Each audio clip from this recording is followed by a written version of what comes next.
Impactantes estadísticas sobre las pérdidas rusas en la guerra de Ucrania.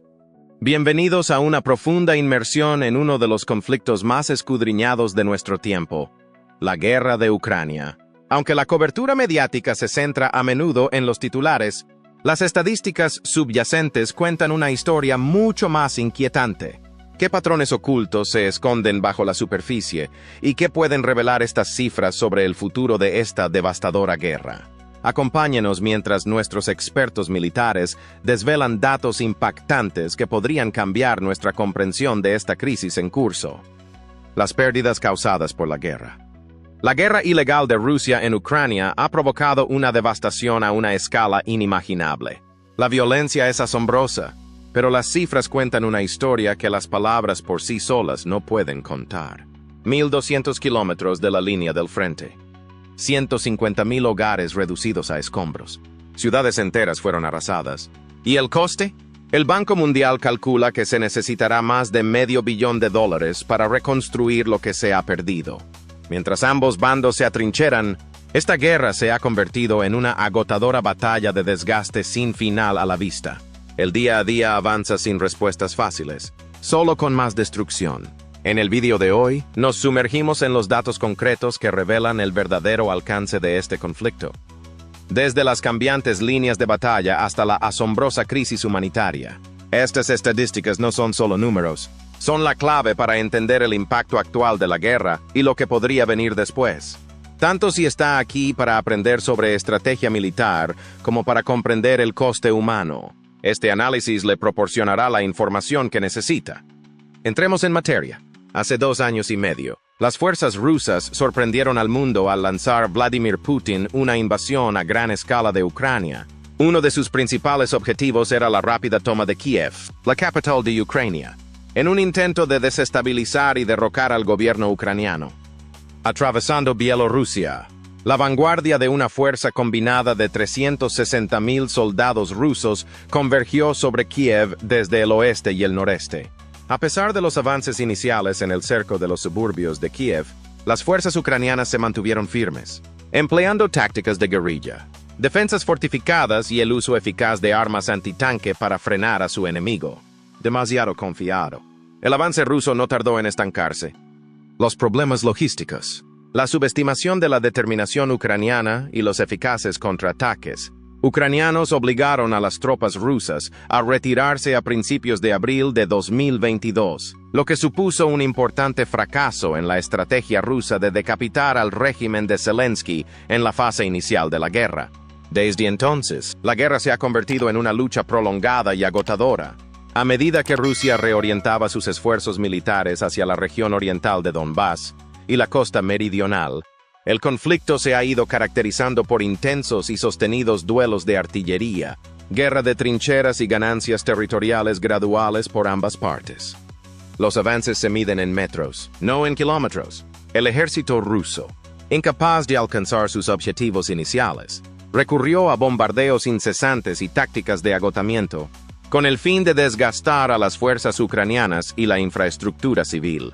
Mientras tanto, Ucrania, reforzada por la ayuda militar y el apoyo de los servicios de inteligencia occidentales, adoptó una estrategia de defensa estratégica y contraofensivas localizadas, recuperando gradualmente los territorios ocupados, aunque a un coste considerable.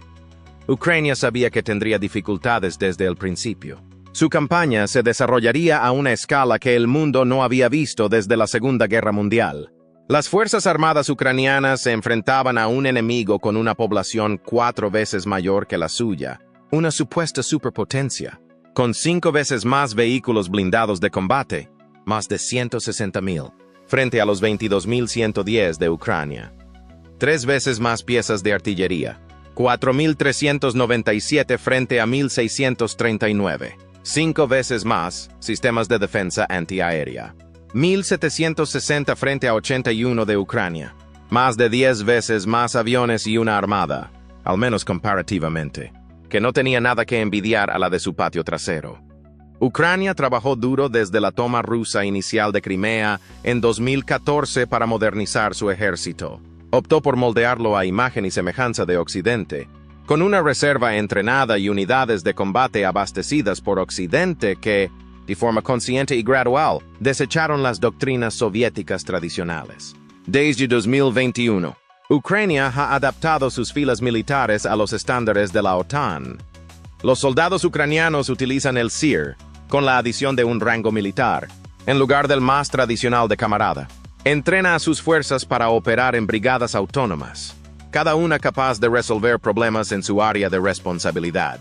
Comenzó la guerra con unos 250,000 militares en activo y 220,000 reservistas, y desde 2022 ha recibido importantes inyecciones de sistemas occidentales de defensa antiaérea, tanks, vehículos de combate de infantería, armas anti-tank, armas ligeras y muchos otros implementos.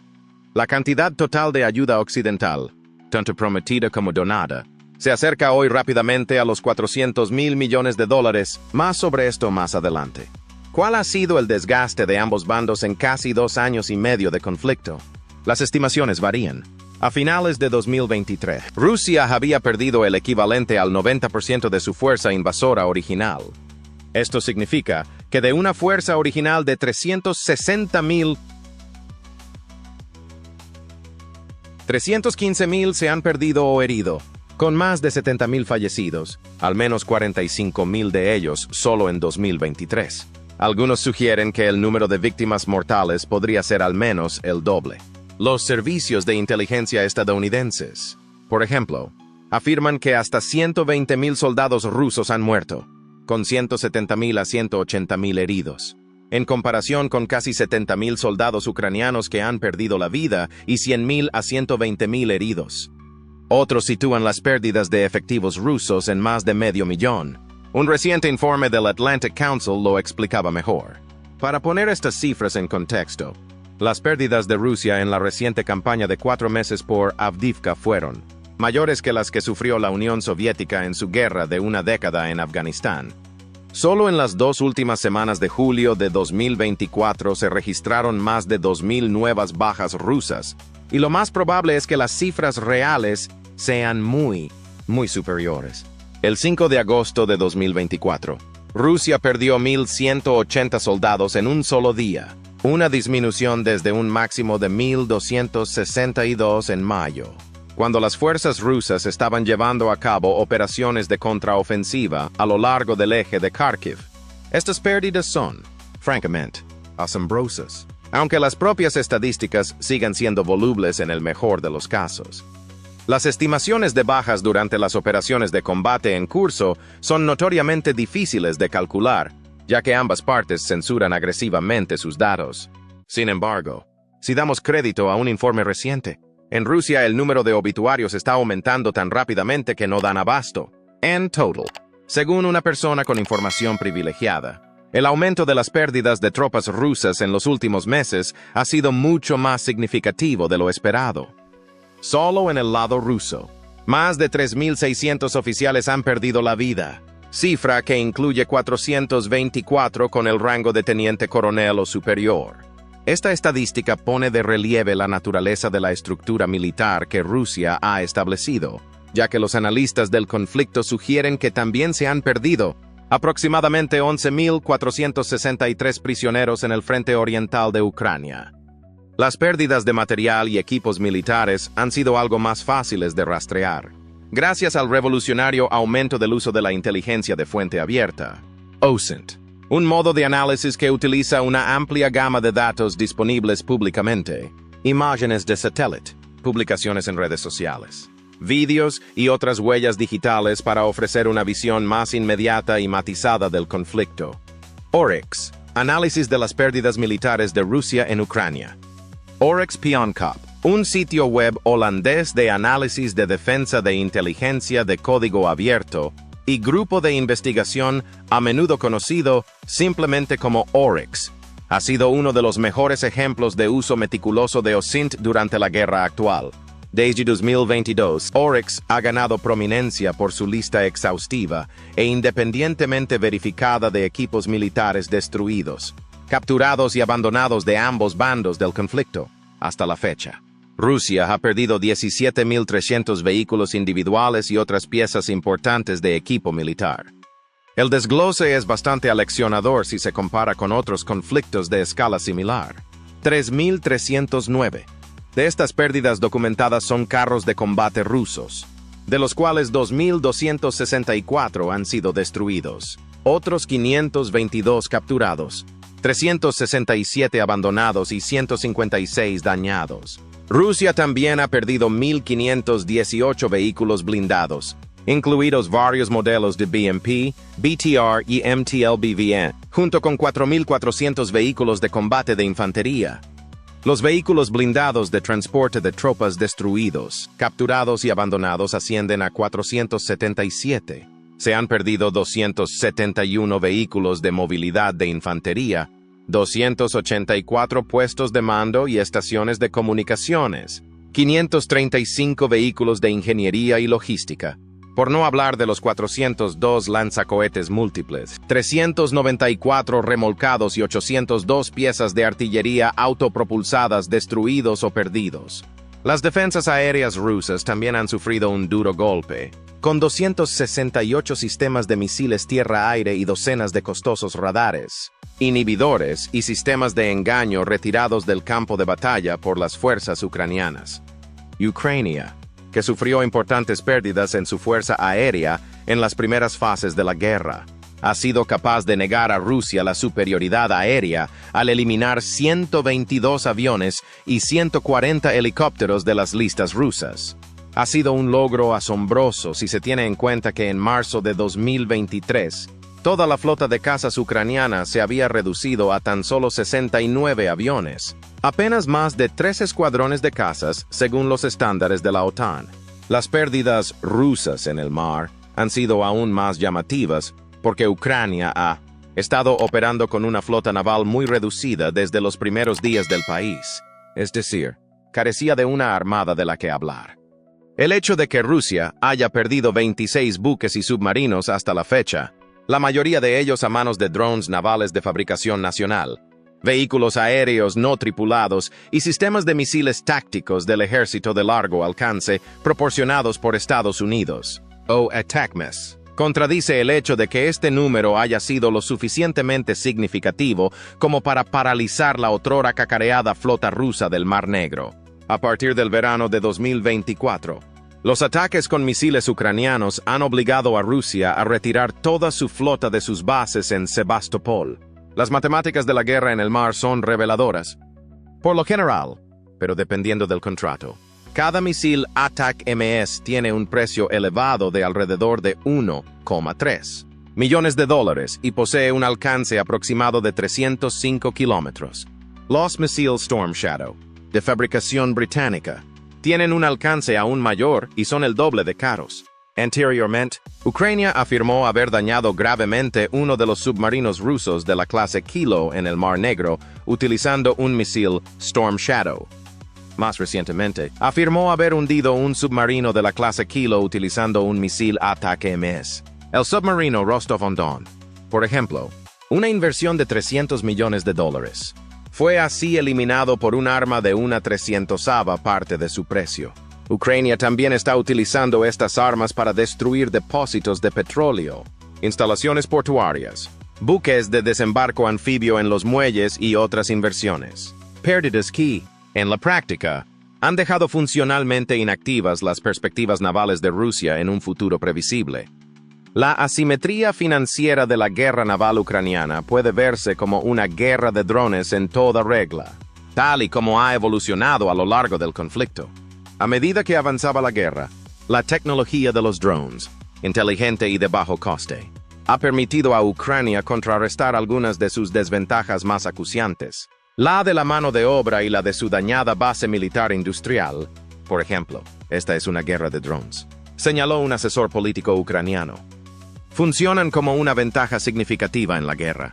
En particular, aunque el coste por objetivo neutralizado es mucho menor en comparación con otras armas, también demuestran un alto índice de precisión, centrándose en objetivos específicos como soldados individuales o tanques, en lugar de causar daños generalizados como los misiles y las bombas que pueden afectar a zonas civiles o a defensas más amplias.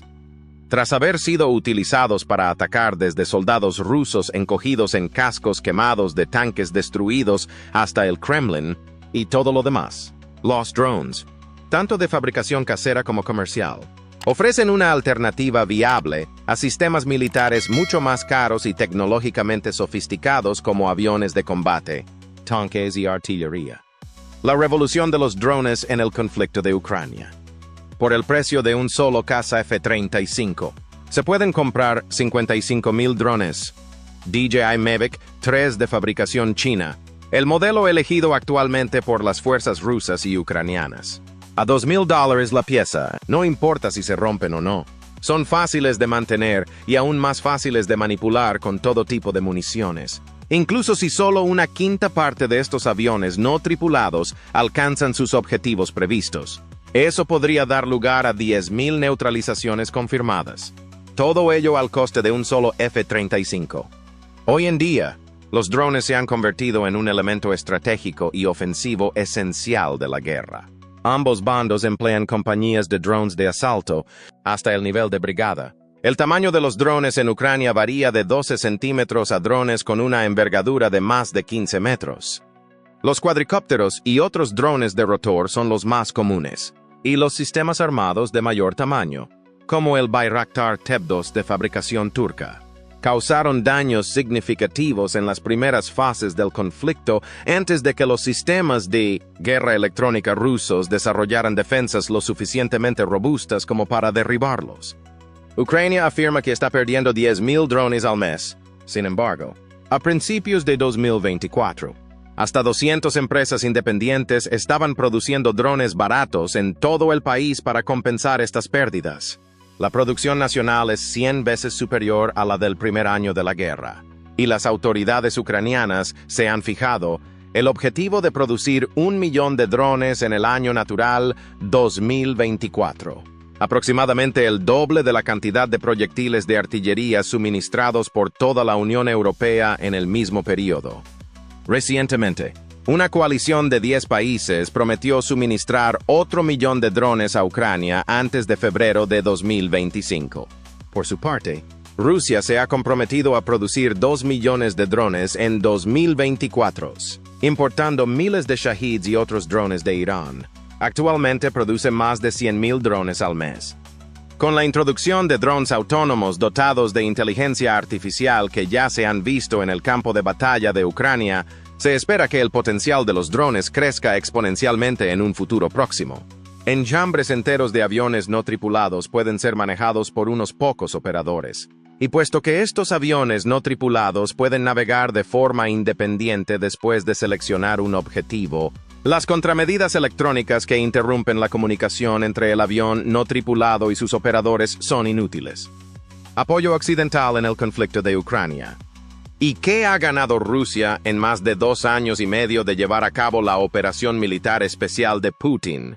Los objetivos estratégicos han variado, desde el sueño imposible de poner toda Ucrania bajo la influencia de Rusia hasta el objetivo más modesto de reclamar únicamente las zonas de habla rusa del este y el sur del país.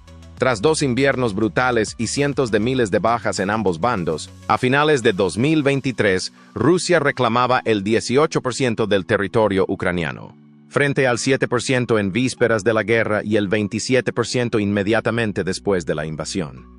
Ucrania debe gran parte de su éxito hasta la fecha a la ayuda militar occidental. La invasión rusa desbloqueó las arcas de Occidente, con muchos deseosos de ayudar al presidente Volodymyr Zelensky a defender su propio país contra Moscú. Una coalición de 54 países, incluidos los 32 estados miembros de la OTAN y otros 22 estados, han donado ayuda militar tanto individualmente como países soberanos como activamente a través de las instituciones de la UE. Hasta la fecha se han donado a Ucrania más de 118,000 millones de dólares en ayuda militar directa. Estados Unidos ha eclipsado con creces a sus pares europeos en la cantidad de dinero destinada a financiar el esfuerzo bélico de Ucrania, habiendo gastado directamente más de 55,000 millones de dólares en ayuda militar. Le siguen Alemania, Reino Unido, Japón y Canadá, con 16,000 millones de dólares, 14,300 millones de dólares, 9,900 millones de dólares y 7,800 millones de dólares, respectivamente. Sin embargo, Las donaciones totales no suelen reflejar toda la realidad. No todos los PIB son iguales. Y las donaciones se visualizan como porcentaje del PIB. Los países europeos más pequeños encabezan la tabla, con Dinamarca, Estonia y Lituania donando el 1,8%, el 1,7% y el 1,4% cada uno. En conjunto, todas las instituciones de la Unión Europea, junto con el Reino Unido, Noruega, Islandia y Suiza, han destinado un total de 110.200 millones de euros a Ucrania, aproximadamente la mitad de los cuales se han destinado a uso militar. Occidente ha tardado más de lo debido en donar sus mejores armas para uso ucraniano, y algunos podrían argumentar que todavía se están conteniendo por temor a una escalada de represalias por parte de Moscú. Sin embargo, el dinero reservado para uso ucraniano ha hecho posible el envío de un puñado de armamento de alta tecnología que ha ayudado a Ucrania a defenderse. Aunque la eficacia de los tanques en el campo de batalla se ha visto contrarrestada en gran medida por la ubicuidad de los drones baratos, Ucrania ha recibido cientos de tanques donados desde 2022. Polonia, muy por encima, lidera la lista con 324 tanques donados, 270 de ellos antiguos, T-72, recientemente complementados con 14 Leopard 2A4 de última generación. Con un valor monetario de $599 millones, solo Estados Unidos ha donado un paquete de tanques más valioso, aunque mucho menor, habiendo enviado a Ucrania solo 45 T-72 revisados y 31 tanques Mu-1 Abrams mucho más caros.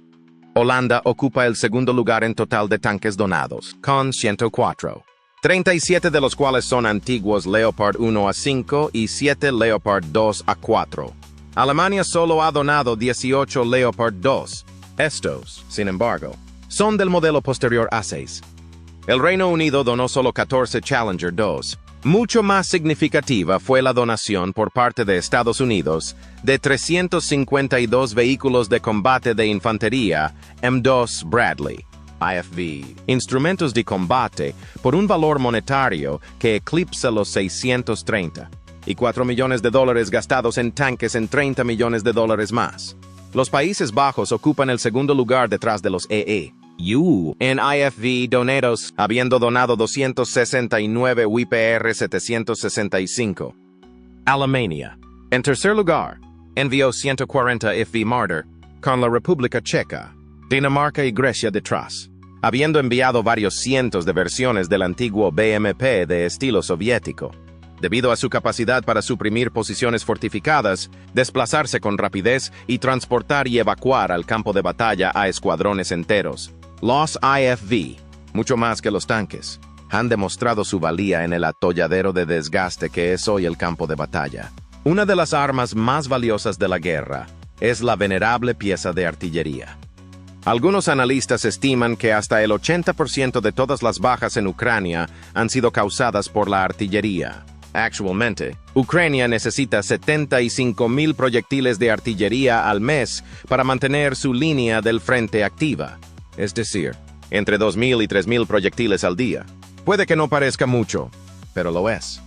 Para ponerlo en perspectiva, en marzo de 2024, las industrias de defensa de todo Estados Unidos y Europa juntas solo podrían producir algo más de 3,000 proyectiles al día, o 1,2 millones de municiones al año. Rusia, según estimaciones conservadoras, produce 250,000 municiones al mes, es decir, unos 3 millones al año. Hasta la fecha, solo Estados Unidos ha enviado más de 3 millones de proyectiles de artillería a Ucrania. Para ilustrar la importancia de la artillería en el conflicto en general, resulta revelador que el valor monetario de todos los sistemas de artillería enviados por Estados Unidos a Ucrania se sitúe justo por debajo de los $1,000 millones, 977 millones, superando el coste de los carros de combate o IFV en $300 millones. La mayoría de ellos han sido obuses M777 de 155 mm, altamente móviles y eficaces, 142 para ser exactos, de un total de 201 piezas. Parte del problema de Ucrania es que cada país dona los obuses que tiene en stock. Aunque muchos de ellos disparan proyectiles de 155 mm estándar de la OTAN y Estados Unidos, todos utilizan piezas diferentes y, en consecuencia, pueden resultar difíciles de mantener. Bastante más de la mitad de los sistemas de artillería donados por el Reino Unido, por ejemplo, que ocupa el segundo lugar en donaciones totales de artillería con 78, son el cañón autopropulsado AC-90 de fabricación británica. Italia ocupa el tercer lugar con 76 piezas donadas.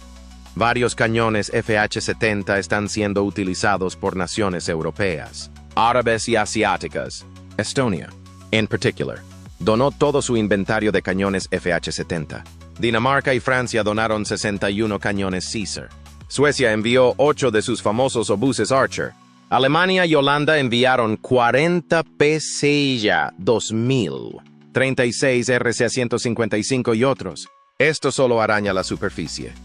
Ucrania ha encontrado un uso especial en los sistemas occidentales de lanzamiento múltiple de cohetes, MLRS. Los sistemas de misiles de largo alcance han sido responsables de la destrucción de equipos de mando y control, aviones, sistemas de defensa antiaérea, vehículos navales y otros costosos equipos por valor de incontables millones.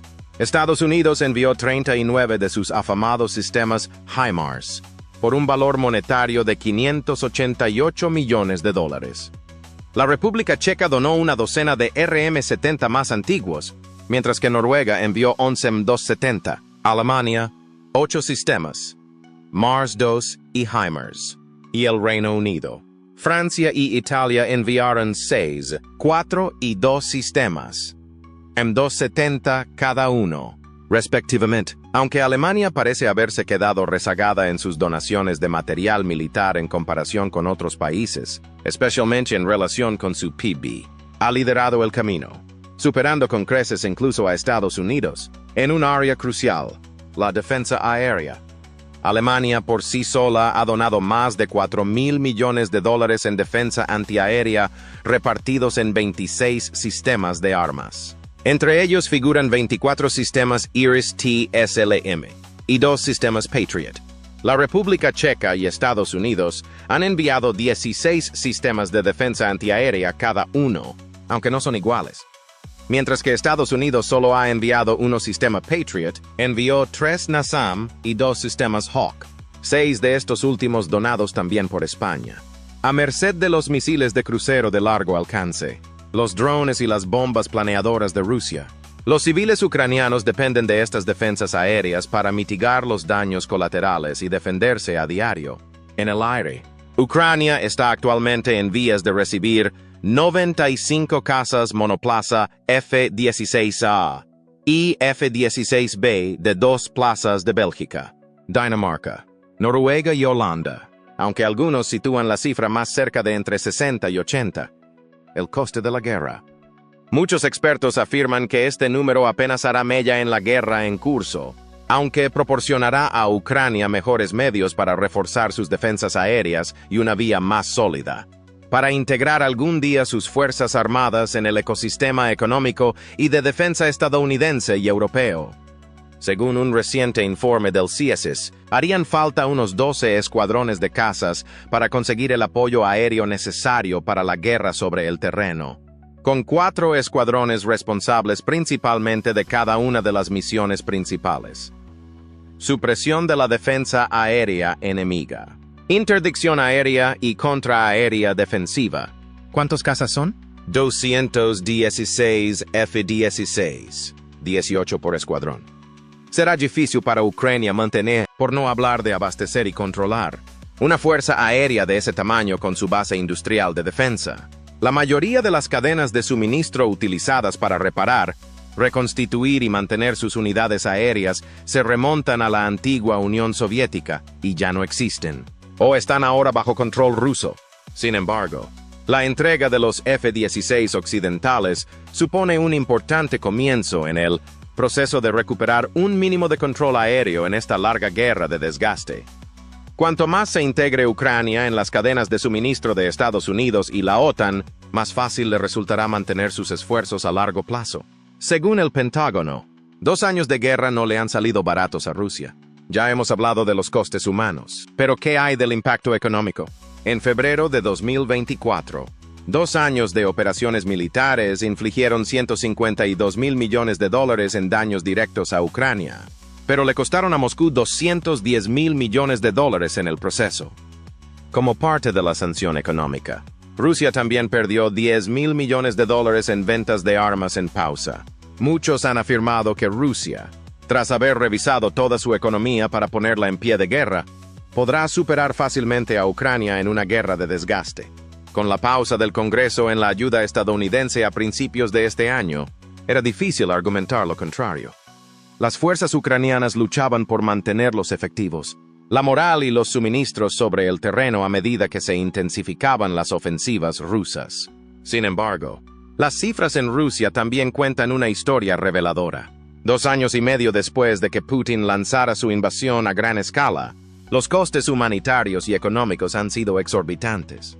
Para mantener la fachada de que la guerra va bien, el gobierno de Putin, por ejemplo, ha intensificado sus tácticas de miedo y represión, y las consecuencias son cada vez más nefastas. Según OVD Info, una organización de derechos humanos que hace un seguimiento de la persecución política en Rusia, actualmente hay 892 causas penales contra disidentes antibelicistas. Y si eso no es suficiente para alarmarse, 19.855 personas han sido detenidas en protestas contra la guerra. Es decir, casi 2.000 personas que se levantaron contra la guerra y fueron objeto de una brutal represión. Y aquí es donde la cosa se pone aún más preocupante. Los datos de OVD Info muestran un aumento significativo de las detenciones por motivos políticos desde la invasión. De las 3.626 personas en Rusia que se han enfrentado a estos procesamientos desde 2012, más de un tercio, 1.305, lo han sido solo en los 2 últimos años. Eso incluye 728 en 2022, 521 en 2023 y 56 en lo que va de 2024. El Kremlin redobla la apuesta por el miedo. Las consecuencias económicas de la guerra. ¿Por qué? La respuesta está en el cambio político en Rusia. Históricamente, el cambio real se produce cuando se alinean 3 cosas. Una élite dividida, un público desafecto y la falta de miedo. El régimen de Putin lo sabe. Y está haciendo todo lo que está en su mano para mantener vivo el miedo. A Rusia le ha salido el tiro por la culata con la invasión de Ucrania, especialmente en lo que se refiere al gas natural y su lugar en el mercado europeo. Al lanzar una invasión a gran escala de Ucrania, Rusia ha perdido una gran parte de su cuota de mercado de gas natural en Europa, y el golpe financiero es enorme. Se prevé que Rusia pierda entre $27.000 y $34.000 millones solo en 2024, dependiendo de los precios del gas. Para ponerlo en perspectiva, es aproximadamente la misma cantidad que Rusia había previsto gastar en educación y sanidad este año. Pero en lugar de eso, gran parte de ese dinero se ha canalizado hacia el brutal esfuerzo bélico de Moscú. Ahora es cuando resulta un poco irónico. Europa ha estado intentando eliminar gradualmente el carbón para seguir siendo competitiva en el mundo industrial, lo que habría aumentado la demanda de gas ruso. Si Putin hubiera optado por centrarse en la prosperidad económica en lugar de hacer la guerra, Rusia podría haber estado en camino de exportar más de 4.000 millones de metros cúbicos de gas a Europa en 2024. Y eso independientemente de si el gasoducto Nord Stream 2 alguna vez entró en funcionamiento. Pero, ¿qué ocurrió? Rusia terminó enviando alrededor de 72.000 millones de metros cúbicos de gas en 2023. Y no se espera que esa cifra cambie mucho este año a menos que se impongan nuevas sanciones. Estas cifras ponen de relieve el alejamiento sin precedentes de Europa de la energía rusa y la urgente necesidad de que Europa corte por completo los lazos con las cadenas de suministro rusas. Pero aquí está la clave. Las exportaciones de energía siguen siendo la principal fuente de ingresos de Rusia para financiar su guerra en Ucrania, con casi un tercio de los ingresos del país procedentes del petróleo y el gas. El sector tecnológico ruso también ha sufrido un duro golpe desde 2022. Solo ese año, alrededor del 10% de la mano de obra rusa del sector de las Tecnologías de la información simplemente hizo las maletas y abandonó el país, junto con más de 1,000 empresas occidentales. Es un gran problema. El sector de TI ha sido un enorme motor de la economía rusa, representando casi un tercio de su crecimiento desde 2015. En respuesta a este éxodo, Moscú trató de retener su talento ofreciendo impuestos sobre la renta más bajos y mejores tasas hipotecarias. Pero, ¿adivinen qué? Esos incentivos no funcionaron. Más de 100,000 jóvenes profesionales de TI altamente cualificados siguieron optando por marcharse, creando una enorme brecha de talento. Según el ministro de Desarrollo Digital de Rusia, el sector de TI del país se enfrenta ahora a un déficit de más de 500,000 de trabajadores. Pero eso no es todo. La situación es aún peor debido a la salida de grandes empresas tecnológicas occidentales como IBM, Intel, Microsoft y otras. Antes de la invasión, la industria tecnológica rusa dependía en gran medida de insumos occidentales, desde semiconductores hasta sistemas operativos. Con las sanciones en vigor, el acceso a esta tecnología crítica se ha visto gravemente limitado, y las alternativas no son suficientes. La tecnología china, a la que Rusia ha recurrido, ha demostrado ser un sustituto imperfecto y caro. ¿Qué significa todo esto para el futuro? El sector tecnológico ruso está ahora aislado de la conectividad global, de las oportunidades de investigación y de la tecnología crítica que necesita para competir en la escena mundial. Si esta tendencia continúa, es probable que Rusia se quede rezagada con respecto a otras potencias mundiales como Estados Unidos, China y la UE. Antes de la guerra, la inflación anual de Rusia rondaba el 9%. Pero en el primer año del conflicto se disparó hasta situarse entre el 11% y el 17,8%. Después, gracias a las subidas de los tipos de interés del Banco Central, la inflación bajó hasta el 2,3%, pero ha vuelto a subir hasta alcanzar el 7,4% en enero. Los tipos de interés también han oscilado.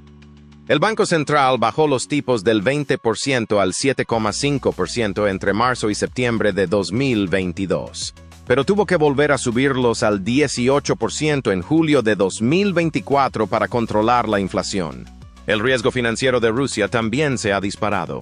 Sus permutas de riesgo de crédito, CDF, y su prima de riesgo se dispararon de alrededor de 200 antes de la guerra a la asombrosa cifra de 13,800.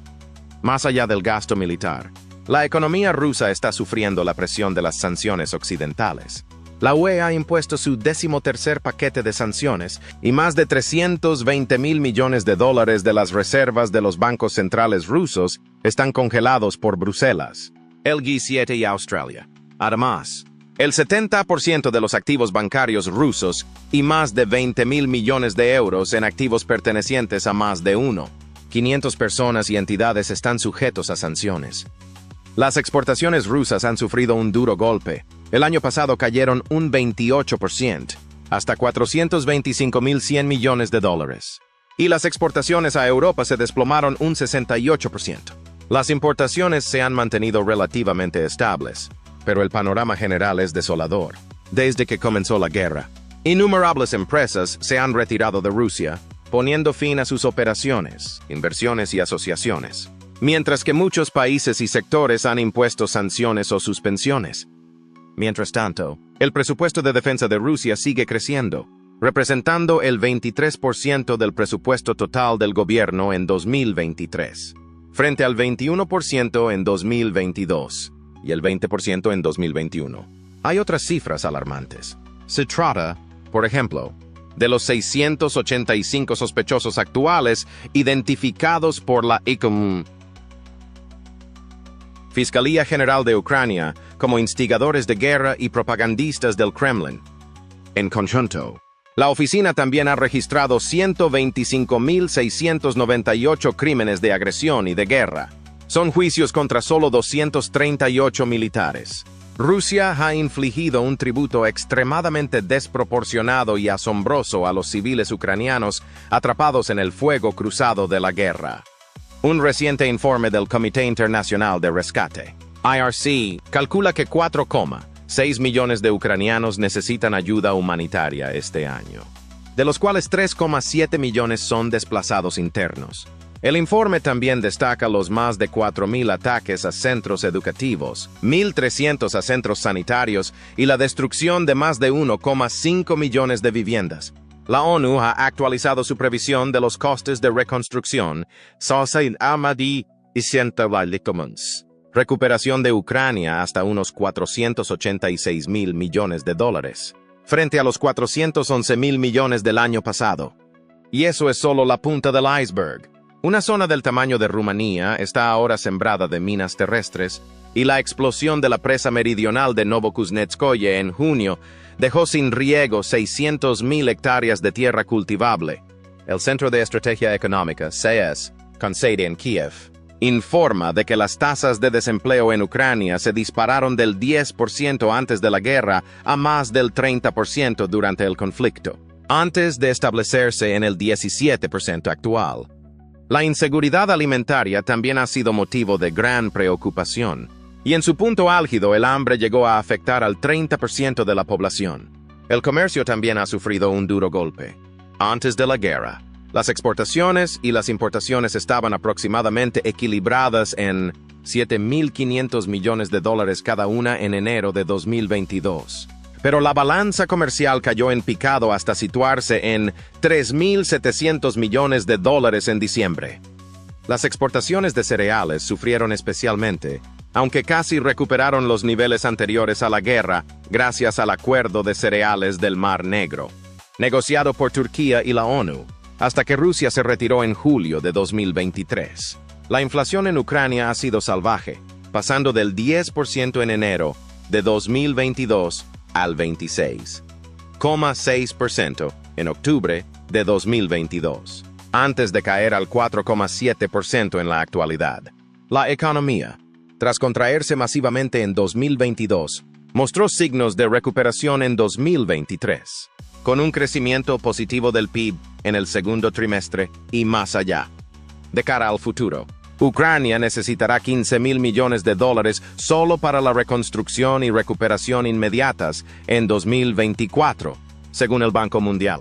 La atención se centrará en movilizar al sector privado y restaurar las infraestructuras de vivienda, energía y transporte.